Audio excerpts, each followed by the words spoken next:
അല്ലാഹുവിന്റെ റസൂൽ സല്ലല്ലാഹു അലൈഹി വസല്ലമിനോടുള്ള സ്നേഹം, അവിടുത്തെ ഭാര്യമാരോടുള്ള സ്നേഹം, അവിടുത്തെ സഹാബത്തിനോടുള്ള സ്നേഹം എല്ലാം നമ്മുടെ ഈമാനിന്റെ ഭാഗമാണ് സുഹൃത്തുക്കളെ. അതുകൊണ്ട് തന്നെ നമ്മൾ മനസ്സിലാക്കുക, അവരൊക്കെ പഠിപ്പിച്ചതാണ് ഇസ്ലാം. അല്ലാഹുവിന്റെ റസൂൽ പഠിപ്പിച്ചതാണ് ഇസ്ലാം. ആ റസൂലിൽ നിന്ന് സഹാബിമാര് അവിടുത്തെ ഭാര്യമാരൊക്കെ മനസ്സിലാക്കിയതാണ് ഇസ്ലാം. അതിലില്ലാത്ത ഒന്ന് കടത്തിക്കൊണ്ടുവരാൻ ഒരാൾക്കും അധികാരമില്ല, നമുക്കൊരാൾക്കും അതിന് അർഹതയില്ല. അവരാരും പുണ്യമെന്ന് മനസ്സിലാക്കിയിട്ടില്ലാത്ത ഒന്ന് പുണ്യകർമ്മം എന്ന നിലക്ക് നമുക്ക് നിർവഹിക്കാനും നിവൃത്തിയില്ല.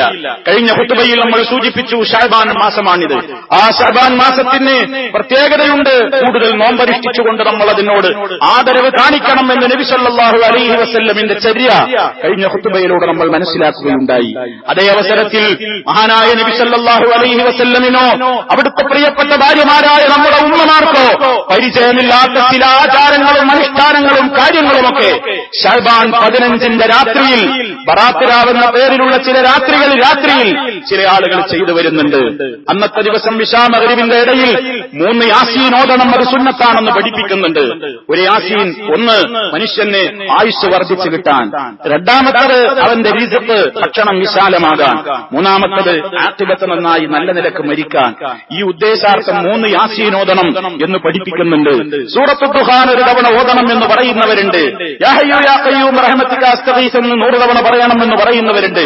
അതുപോലെ തന്നെ വേറെയും കുറെ പ്രാർത്ഥനകൾ പ്രത്യേകമായി ഒക്കെ ഇപ്പൊ പ്രചരിപ്പിക്കപ്പെട്ടുകൊണ്ടിരിക്കുന്നുണ്ട്. വാട്സാപ്പുകളിലൂടെ, ഫേസ്ബുക്കുകളിലൂടെയൊക്കെ മെസ്സേജുകളിൽ ആളുകൾ പറഞ്ഞു കൊണ്ടിരിക്കുന്നുണ്ട്. ശഅബാൻ 15 രാത്രിയിൽ ചെയ്യേണ്ട പ്രത്യേക കാര്യങ്ങൾ എന്ന് പറഞ്ഞുകൊണ്ട്. അങ്ങനെ ഒരു 3 യാസീനോത്തോ, അല്ലെങ്കിൽ ഒരു സൂറത്തുൽ ദുഖാൻ പാരായണമോ, അല്ലെങ്കിൽ ഒരു പ്രത്യേകമായ ദുആകളോ, അതല്ലെങ്കിൽ പ്രത്യേകമായി ആ രാത്രിയിൽ ഒരു 100 റക്അത്ത് നിസ്കാരമോ, അതല്ലെങ്കിൽ ശഅബാൻ 15 മാത്രമായി കൊണ്ട് പിറ്റേന്ന് ഒരു നോമ്പോ ഇസ്ലാം നമുക്ക് നിശ്ചയിച്ചു തന്നിട്ടില്ല.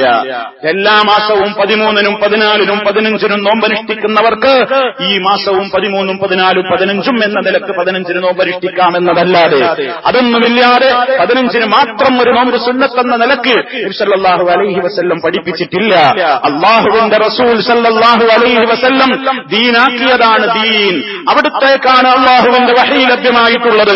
അവിടുന്ന് പഠിപ്പിച്ചിട്ടുണ്ട്, മൻ അഹദസ ഫീ അംരിനാ ഹാദാ മാ ലൈസ മിൻഹു ഫഹുവ റദ്ദുൻ. നമ്മുടെ ഈ കാര്യത്തിൽ, മതത്തിന്റെ കാര്യത്തിൽ അതിലില്ലാത്തത് ആരെങ്കിലും പുതിയതായി കൊണ്ടുവന്നാൽ അത് തള്ളപ്പെടേണ്ടതാകുന്നു. മൻ അമില അമലൻ ലൈസ അലൈഹി അംറുനാ ഫഹുവ റദ്ദുൻ. നമ്മുടെ കൽപ്പനയില്ലാത്ത ഒരു പ്രവർത്തനം ആരെങ്കിലും പ്രവർത്തിച്ചാൽ അത് തള്ളപ്പെടേണ്ടതാകുന്നു എന്ന് നബി സല്ലല്ലാഹു അലൈഹി വസല്ലം പറഞ്ഞിട്ടുണ്ട്. അതുകൊണ്ട് ആ രാത്രിയിൽ ഒരു പ്രത്യേക യാസീനോത്തും പ്രത്യേക മധുരപലഹാരം ഉണ്ടാക്കലും പ്രത്യേകമായ നിസ്കാരവും പിറ്റേന്നൊരു പ്രത്യേക നോമ്പുമൊക്കെ ഉണ്ടെങ്കിൽ അത് മഹാനായ നബി സല്ലല്ലാഹു അലൈഹി വസല്ലം നമുക്ക് നിർദ്ദേശിച്ചു തരും. അവിടുത്തെ ഉമ്മമാര്, ഇപ്പോൾ നമ്മൾ വിശദീകരിച്ചില്ലേ, ആ ഉമ്മമാര് അവര് ചെയ്യും, അവര് പഠിപ്പിക്കും, അവർ ഈ ലോകത്തിനത് കൈമാറും. അവർക്കാർക്കും പരിചയമില്ലാത്ത പുതിയ സമ്പ്രദായങ്ങൾ ദീനെന്ന പേരിൽ അനുഷ്ഠിക്കുവാൻ നിവൃത്തിയില്ല സുഹൃത്തുക്കളെ. അതുകൊണ്ട് ഖൈറുൽ ഹദി ഹദിയു മുഹമ്മദിൻ സല്ലല്ലാഹു അലൈഹി വസല്ലം, ഉത്തമമായ ചര്യ മുഹമ്മദ് നബി സല്ലല്ലാഹു അലൈഹി വസല്ലമിന്റെ ചര്യയാണ്. വശറൽ ഉമൂരി മുഹദസാതുഹാ, കാര്യങ്ങളിൽ ഏറ്റവും മോശപ്പെട്ടത് അതിലെ പുത്തൻ സമ്പ്രദായങ്ങളാണ്. വകുല്ലു മുഹദസത്തിൻ ബിദ്അ, എല്ലാ പുത്തൻ സമ്പ്രദായങ്ങളും ബിദ്അത്തുകളാണ്. വകുല്ലു ബിദ്അത്തിൻ ദലാല, എല്ലാ ബിദ്അത്തുകളും വഴികേടുകളാകുന്നു.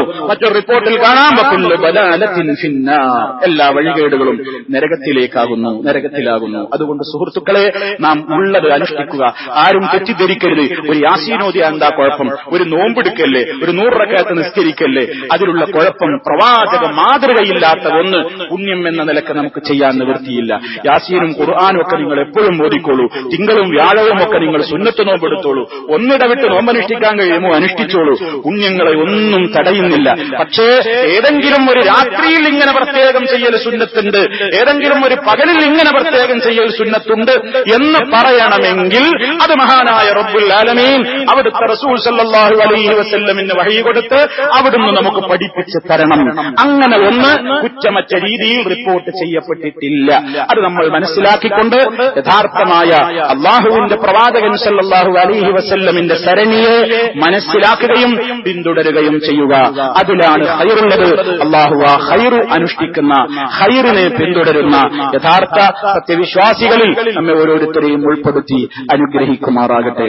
എല്ലാവിധ പ്രയാസങ്ങളിൽ നിന്നും ദുരിതങ്ങളിൽ നിന്നും ദുരന്തങ്ങളിൽ നിന്നും അല്ലാഹു റബ്ബുൽ ആലമീൻ നമുക്കെല്ലാം കാവൽ നൽകി നമ്മെ രക്ഷിക്കുമാറാകട്ടെ.